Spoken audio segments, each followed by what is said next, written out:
All right. I start this review with two notes. Number one, I never intended to review live albums on this channel. That was never my intent. Not kind of a thing to do. There are reasons for that I won't go into here. But when Haken comes out with something, it kind of changes my mind. It deserves attention, and especially because it is primarily focused on one of my favorite albums of the last couple of years. So, I am reviewing their new live album, deviating from my own norms, so to speak, already. Okay, also, number two, yes, I know I promised that Sleep Token was my next review. I changed the plan. So, all of you out there who were waiting with bated breath on that will have to adapt and overcome. I hope I didn't cause you too much distress. I'm sorry. I couldn't resist. Meanwhile, so, now that I've addressed both of those things, it's time for me to get down to business. Coming right up.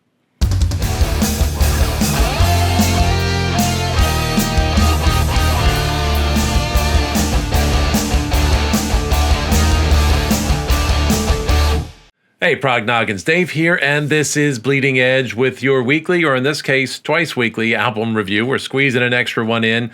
I think this one will be a little bit shorter, but we'll find out. You know, I tend to ramble, of course, if you've been around here a little bit. So the album, Haken, Liveforms, An Evening with Haken. I wanted to make sure I said that clearly. Liveforms, An Evening with Haken is the title. And if you're around Prog at all, you're probably already familiar with who Haken is. If you're new to them, new to Prog, whatever.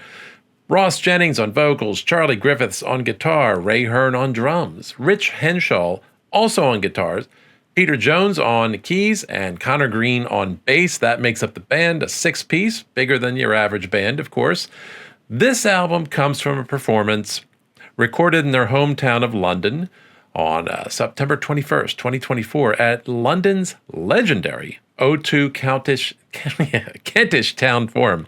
Just couldn't get through the name. O2 Kentish Town Forum. I do speak for a living. So very cool that they are able to pack a venue that big.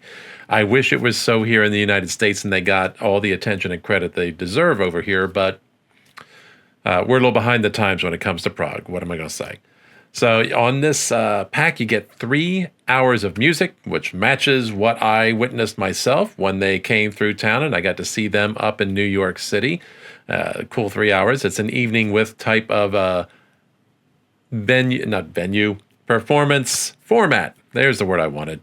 Should write all this down. Maybe it would help. What I do understand is the 3 CD Blu-ray pack also includes 1, it's all in video.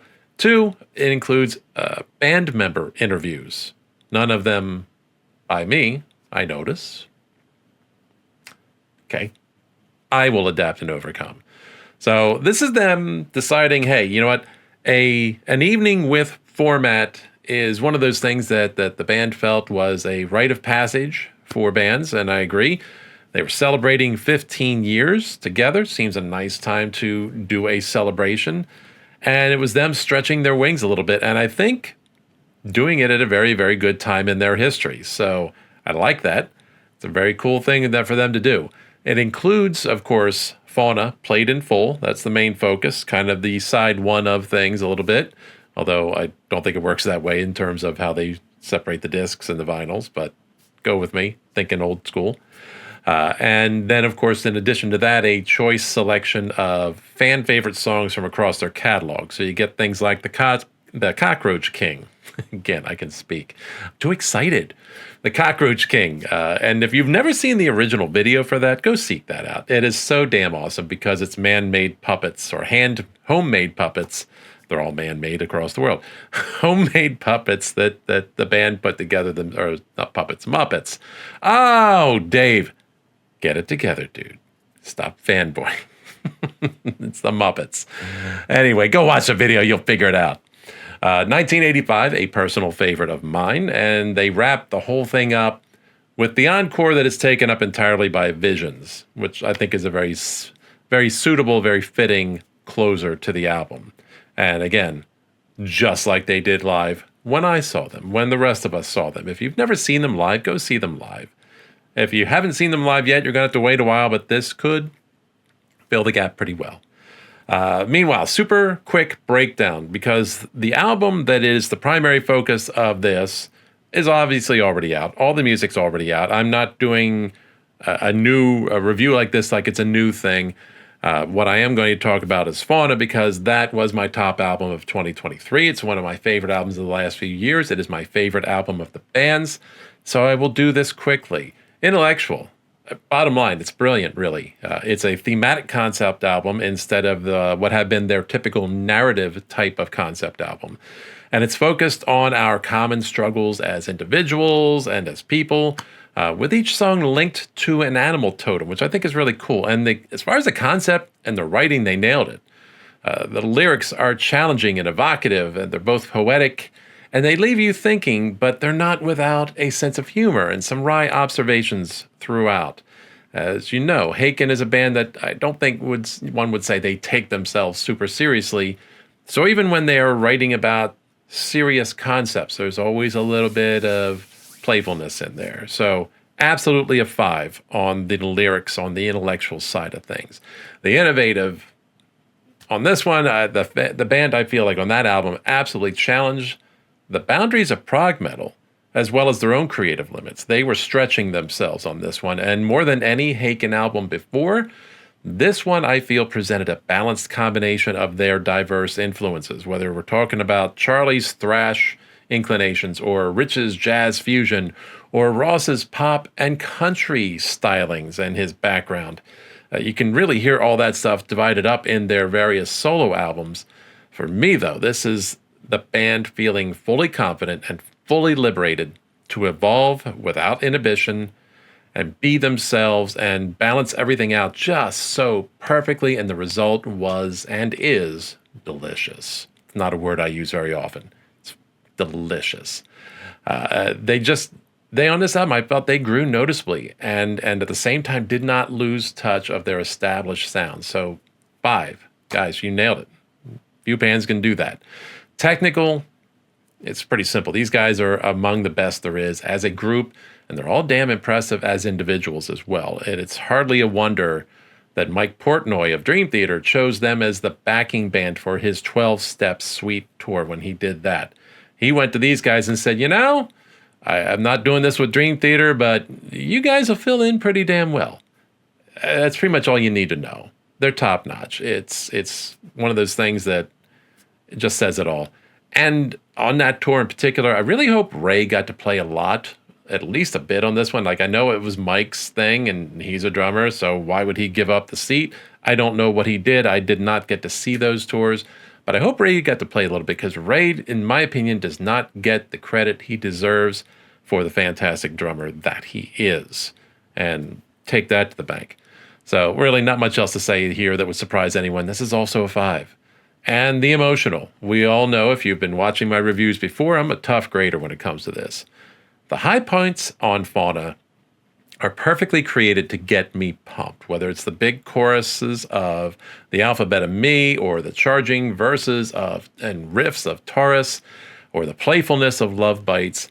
This is one of those albums that I immediately connected with, and immediately elevates my mood and gets me pumped up when I hear it.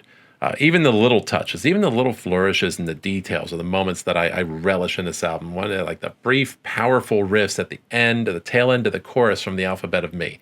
Love that. I live for that every time. And if you thought that such an album did not exist, that I would grade a 5 on the emotional, this is the one that dispels that myth. This one, yes, I am saying it. It is a 5 for me. So, yeah, the original album is a perfect 5 and is a wonderful foundation for a live album. Couldn't have nailed it better. So this is kind of why I'm excited with a lot of this. I am, in of myself, not a connoisseur of live albums. I own very few. There are only a few in my mind that exist that are notable or classic. Is what it is. I'm not even going to go through a list of them right now, because I didn't make a list in advance, and I'm not going to try and pull them off the top of my head. Frampton Comes Alive seems to be one of them, considering the fact that the man launched his career with a live album, which I'm like, why was he releasing a live album when nobody knew who he was before that? But neither here nor there. The band, as is typical for them, as they frequently do, played it pretty straight. The songs are primarily played as recorded, and yes, they do like to toss in a few added flourishes here and there, but they are subtle. They are little bits and pieces. They are not major digressions. We're not talking about these big giant solos or look at me moments and things like that. It's not like a Rush live show where you have the obligatory, or had, I hate to say it, the obligatory Neil Peart extended drum solo or drum composition, as they really became later on. It's not the kind of things these guys do. They stick to the script that they established. They play the songs the way they created and crafted them for the most part. Yeah, once in a while, you get a little something at a live show with them where suddenly in the middle of 1985, they pull out a little bit of Owner of a Lonely Heart, which is just freaking cool while Ross is dancing around with light up sunglasses. But that's not something they do on a regular basis that I've seen. But hey, maybe it's me. Maybe I haven't seen them enough. Anyway. Stage banter is one of those things that some people make a big deal about. I don't know why. It's not a thing for me exactly. Some performers are legendary for their between-song yakking. Devin Townsend, as he proved once again when I saw him last night in New York, is truly an entertainer in almost all facets. And his goofing and silly things and the shit he says in the middle of between songs is excellent. It's him being him, self-deprecating. It's fun. It's enjoyable. Quick shout out to Jamie Van Dyke of Earthside, who I got to bump into at the show last night. Good seeing you, my friend. Hope to see you more. Bono has his political and social causes that he likes to talk about and things like that. And recently I heard a bit of a live performance by Jay Giles' band where Peter Wolf, I don't know if he wrote that stuff down ahead of time, but if he improvised all of the stuff he was saying on stage, I think he might be the king. I think he might have taken the crown right there. I don't know how old that recording was. I heard it in the radio briefly, didn't get to catch anything about the background, but oh my Lord, that was impressive. But that's not Ross's thing. It's never been Ross's thing. He has kept it brief. He is straightforward. He doesn't spend a bunch of time talking. He chats with the audience briefly, says good evening, says good night. And that's cool. Like, what else do you need? Like, honestly, I spent my formative years going to Rush concerts on a regular basis, and those were, to this date, the best live shows I've ever seen. Geddy is not chatting a lot. Alex isn't saying much of anything. And don't even think for a moment Neil was ever saying anything. You don't need it. It's not something necessary. So who cares whether he talks a lot or not? He talked just right for me. He let the songs do the talking for them. What I did like about this in particular was him bringing a little bit of extra grit, aggressiveness to his vocal performance, which, as always, was top-notch. Ross is a great, great, great singer. And can do everything live that he does on an album.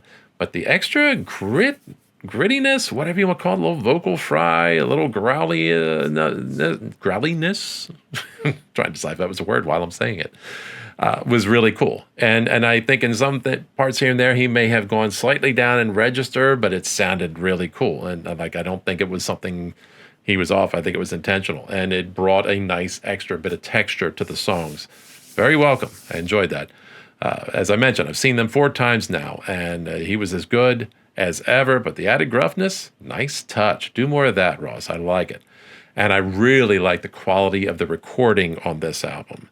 The crowd is there. They're part of it. You hear their enthusiasm. They are clearly very stoked for the boys to be back in town. And at the same time, they never overshadow the music. There's never a point where I have trouble hearing what's going on because of them, despite the fact I can hear them very, very clearly erupting. Side note on that, I do very much love, and I don't know that I can ever recall hearing this in an album before or even taking the moment to take note, just some recent experiences bring it to mind. I love the British audiences shut the fuck up for the quiet parts of the song so we can all hear them. That's nice. Thank you all for being much more polite than my brethren here across the pond. And the mixing is very, very coolly done, with the fact that I particularly noticed Charlie and Rich separated into the right, or in this case, I read it backwards, the Charlie and Rich in the left and right channels, respectively, which reflects their actual positioning on stage. And at the same time, allows the listener to know exactly which one of them is playing any particular line or solo in a song at any given moment. If you're into that kind of stuff, it's a very cool touch. And I don't know, again, not being a connoisseur of live albums, how many others are doing that or have done that. In this case, if you've heard it before and you like it, it's on this. So there you go, added bonus. And they even throw in a nice little instrumental piece called Strain Wreck, which is a bit of some keyboard noodling, slightly ambient, kind of bloop kind of stuff going on. But mostly it's a moment to feature some very tasty, jazzy soloing by Ray. There's another moment for Ray to show how great he is. A chance for the Captain of Gondor to show his qualities. Yeah, I know. Tolkien head, I went there, sorry. So really, given the mix of music on here, the focus on Fauna, which is, for me, their best album, the focus on the smattering of songs from their catalog, this is really a good album for those who want to get to know the band to jump in. If you're not already familiar with Haken, this is a great sampler of their catalog. If you love Haken, you're going to be real happy with the songs that are selected for this, and you probably were happy if you saw them live and heard them live. So there you go. This is an album that is impossible for me to not completely enjoy. I got to say it. And that's kind of why I'm excited and stumbling over myself at a few points here and there. This is, for me, a live document of a band at the peak of their powers and leading the pack in the genre. You just almost really don't get better than Haken at this point in time. And they just got done a very long tour, so I know they were on a well-deserved rest. But I'm already impatient for what comes next. Just saying, guys. Don't need to satisfy me. But hey, what are you doing next? I want to know. So there's my review of Liveforms. Take from it what you will. Recognize that I am not a connoisseur of live albums, but this is a good one. This is quite the good one. So all right, Haken fans and prog noggins out there, have you listened to the album? Have you seen Haken live? What are your thoughts, whether we're talking about the band, the album Fauna, seeing them live, or this specific album? I want to know what you got to say about this. Some people may take issue with some things I said. I don't know. But I'm curious to hear nonetheless. Share away. Now, okay. I promise, next review will be Sleep Token's newest album. I mean it. I promise. I won't change it. So, and finally, I leave you with the reminder to never fear to deviate from the norm, which I just did, even though I can't say the sentence when I want to say it. Do what I did, not what I said. And as always, keep it proggy.